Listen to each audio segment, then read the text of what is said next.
This just leads me to introduce Russell, who's come here to share his experience, strength and hope in 15 or 20 minutes. Take it away.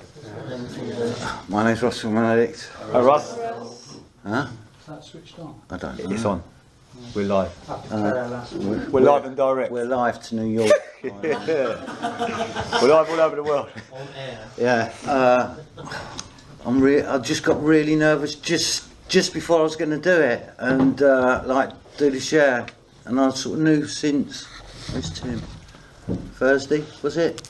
I knew yesterday. No, Wednesday or something. Anyway, I haven't really had a chance to think about it, so it might be all over the place.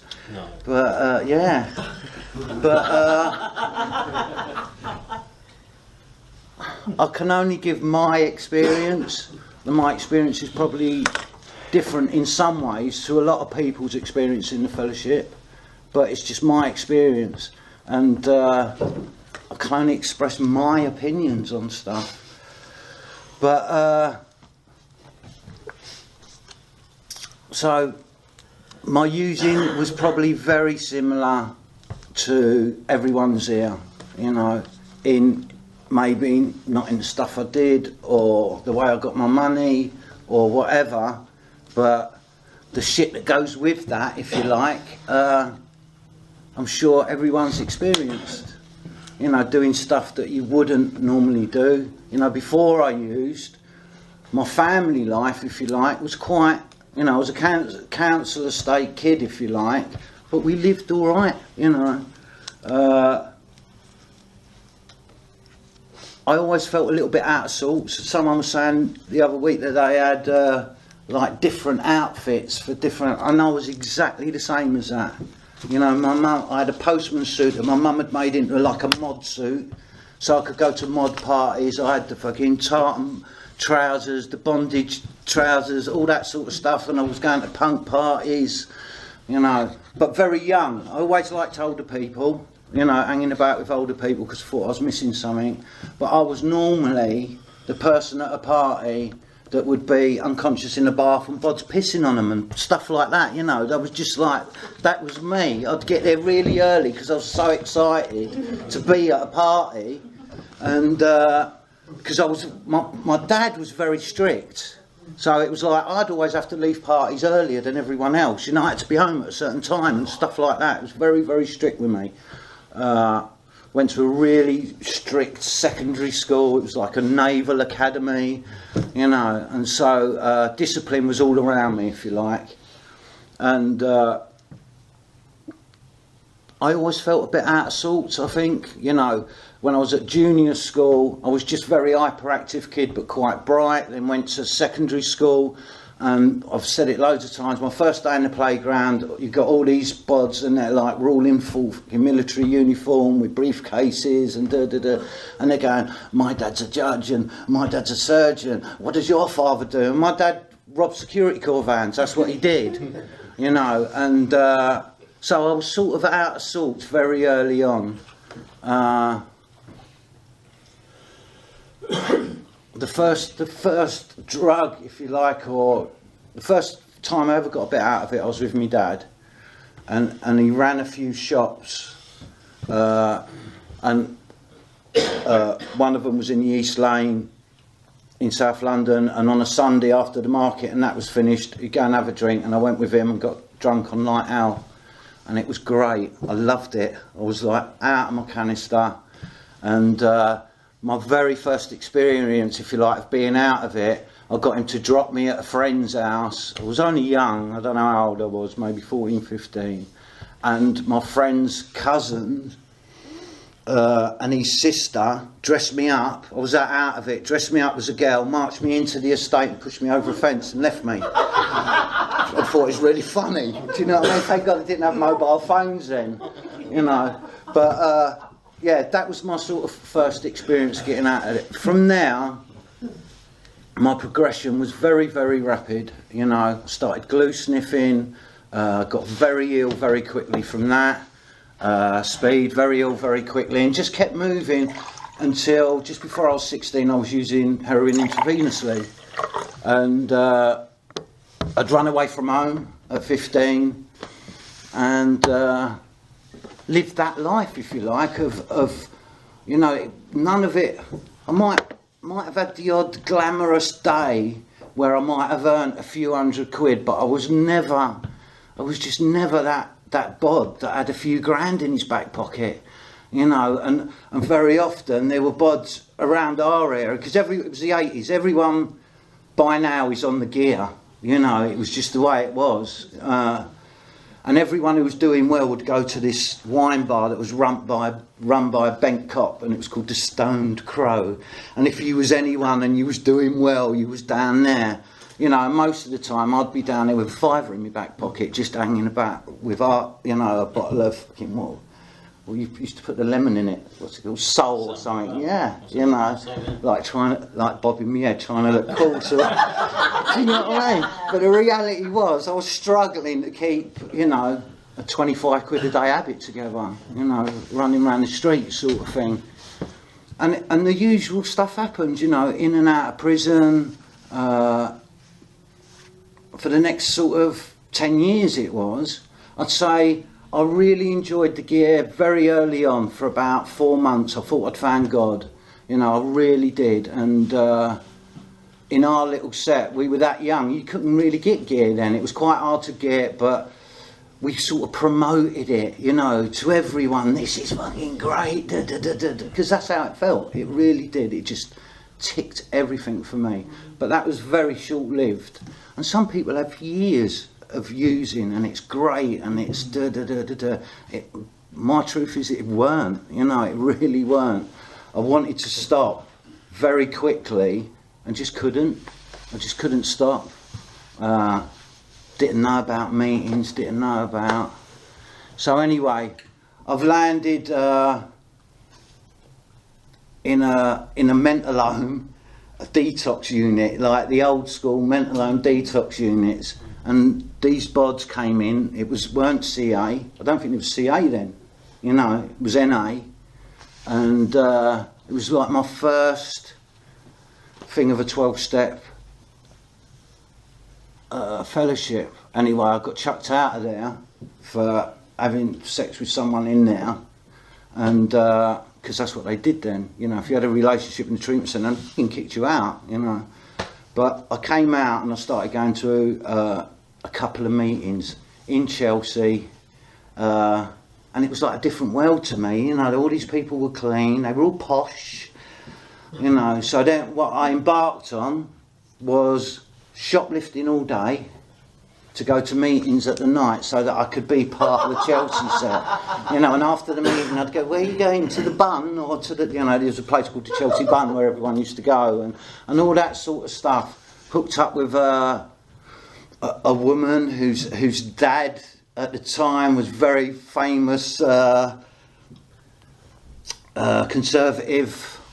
Well, he was the Conservative Party leader at one point. But anyway, I've hooked up with this girl, so now I've really arrived, if you like. You know, I'm driving about being driven about in a BMW, and you know, but still all this madness going on with me, and. But didn't really know. It was just, I was clean. It was just such a relief to be clean. I hadn't been clean since I was a kid. It was like, and to be fair, that kept me clean at first. And someone said to me, a woman said to me at a meeting, you're going to use again. You know, you can't live like this and stay clean. And she was, I'll never forget her, she was beautiful. I only see her about twice. She was beautiful. So I went, oh, what do I need to do, sort of thing, you know. And she went, ring this number, all right? And I rang this number. She said, ring it every day. I rang this number every day for a week. I'll never ever see this woman again, all right? And within 2 weeks I was in clouds.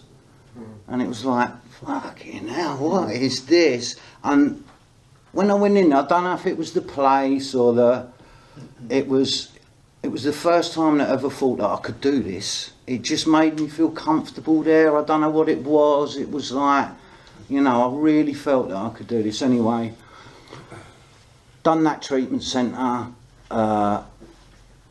got kicked out of there for having sex with someone just before I was about to graduate. Ended up in Bournemouth. And again, I'm still not doing anything, but it was just I was still living on that thing. It was just so nice to not be a slave to the gear anymore. And came down there, went into a treatment centre down there. I'm not supposed to mention treatment centre, am I? So anyway, I went into Quinton, you know, just before I was supposed to graduate from there. Let me guess. Yeah, got kicked out. Very perceptive. Yeah, and you know, and that has been a pattern, if you like, all right, throughout my whole recovery. All right, has been relationships, getting mangled by some of them. I mean, mangled, and then doing it again, you know, and more by luck than judgment. I'm in a relationship now with someone that's not in the fellowship, and it's like a fucking breath of fresh air. It's just, is this what it's about? Is this real, you know, is this, you know, and I'm not taking anything away from people that it's just because I tend to be attracted to women normally in the fellowship that got mental health problems. And it fucking ends in tears, you know, because their mental health problems and mine are just like, we've had it, you know, but I'm willing to fucking go with it for years, you know, that is my pattern, you know. Anyway.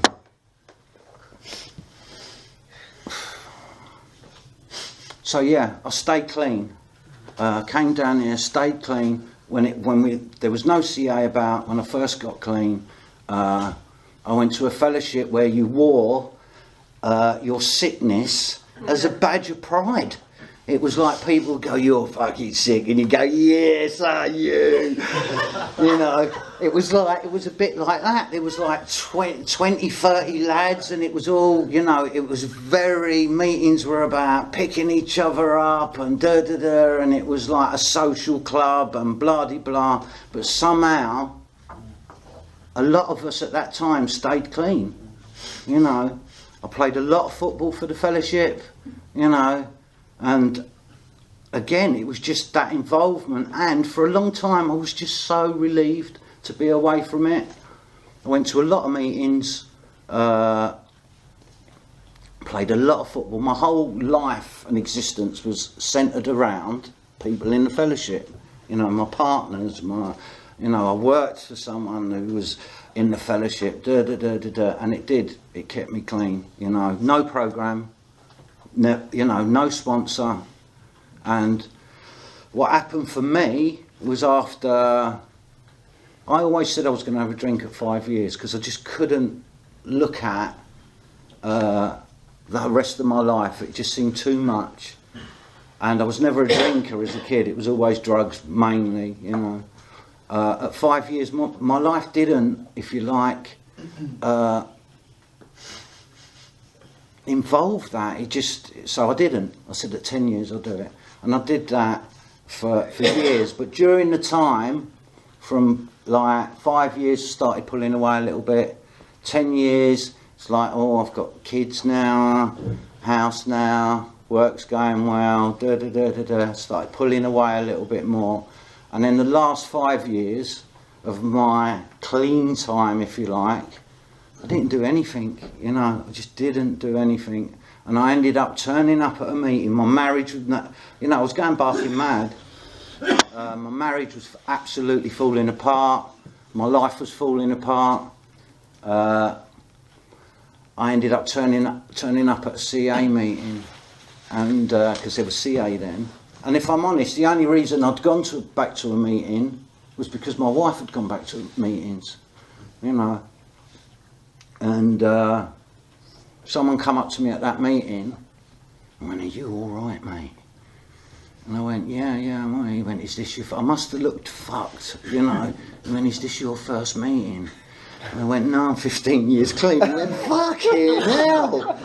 And it was like, at that point, I was probably the cleanest person in CA, but I was absolutely smashed to pieces. I mean, I was just a gibbering wreck. I couldn't string a sentence together a lot of the time. I was just lost. You know, my mental health was terrible. Cut a long story short, I didn't want to use. I couldn't live the way I was living. So I tried to stop myself. You know, that obviously didn't work. But that was the sort of depths of despair, if you like, I was in. Sort of got back with my wife. My wife said, I'm going to have a drink. I went, all right, we'll see what you're like after 6 months. If you're all right, I'm going to have a drink. Because that was, you know, it was just, that worked out very badly for me. You know, quite badly for both of us, actually, but worked out very badly for me. Within, I've said it before, it was like the first there was a lot of us in the fellowship that had decided to have a social drink, and, you know, at first it was like, come dine with me. You know, we was doing different people's houses, cooking, glasses of wine. It was like, yeah, it was like karaoke. It was, do you know, and it was like, oh, this is, you know, and to the outside world, it was like, oh, they're doing, you know, I've got a couple of mates that are in the fellowship now that were then, that were sort of watching from afar, and they say, it looked like he was doing all right with it, you know. And the reality is, within a couple of weeks even, I was drinking every day.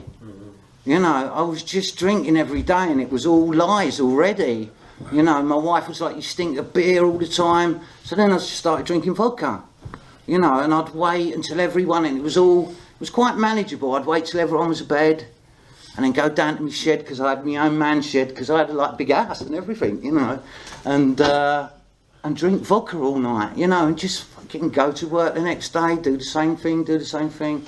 Obviously in a marriage, you know, what that alcohol did for me, if you like, was it gave me the courage to walk away from my marriage, because it weren't working for either of us. It certainly weren't working for our kids, you know, and that it did give me the courage to do, because I'll hold on to something. I don't like change, so I'll hold on to something forever.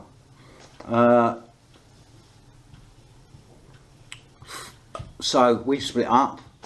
Sooner or later, I've ended up using. It was inevitable, if you like, because I'm drinking all the time. And if I'm honest, drink's not really my thing. You know, I like to be asleep. I like a bit of gear. You know, and then I embarked on using again after all that time. And when I made the decision to use, I was really excited about it. Fucking hell, I'm only on my using. I was really excited about it, and it was really disappointing. I mean, I can't explain how disappointing it was. How my head remembered it. It was just like, after all that time, you'd think, oh yeah, I'm going to have a blowout. I had loads of money. I had more money, if you like, during my relapse than I'd ever had when I was using. You know, I had credit cards and everything. It was great. You know, anyway, it was a disaster. You know, I'm not built for it anymore. I was going to work, finishing work early, going thieving. It was horrible. You know, full of fear of the consequences of getting nicked, which I never had as a kid. You know, all that stuff was just, it didn't go away. It was there all the time. It was a horrible experience. I ended up in a treatment centre, luckily, because the woman who runs the treatment system or for street scene, I used with her as a kid, so she'd give me a free bed, and I got clean again. And came to meetings, did some stuff, if you like, for the first time, seriously. I'd gone through the steps before, but never really, I don't know. And when I say I did some stuff, I did some amends and that. And by far the best experience I've ever had, if you like, within the fellowship, because I don't do a lot of stuff. I come to meetings, you know, I work with other addicts, but not in a sponsorship way. I work, they're my fucking club, I work with them, if you like, because that's the job I do. But yeah, this amends was someone that I'd hated. I mean, hated for years, like years. I couldn't even be in the same room as someone speaking about him, you know. And I made an amends to him, and it was just one of the best things I've ever done, you know. I don't care how he took it. It was great for me, you know. It was just great for me. That day, like the day I'd done it, the next day he's in a lift. I've walked in the lift and it had gone. It had got, and I'd hated this geezer, you know. I'd tried praying for him, all that bollocks, you know. That amends, if you like, was just it had gone, you know. What I do now is I try to be really honest, you know, about me, because it works for me. It's like, and sometimes I will say stuff that comes into my head, my truth, and it's like people are like, oh, you know, whether it's here, whether it's at work, whether it's with my partner, you know, but it works for me. You know, my honesty, if you like, works for me. My life feels like it's totally out of control at the moment. You know, my partner's got cancer, work is a fucking nightmare, we're understaffed and pressure keeps building because the treatment system's shrinking, you know, in Bournemouth.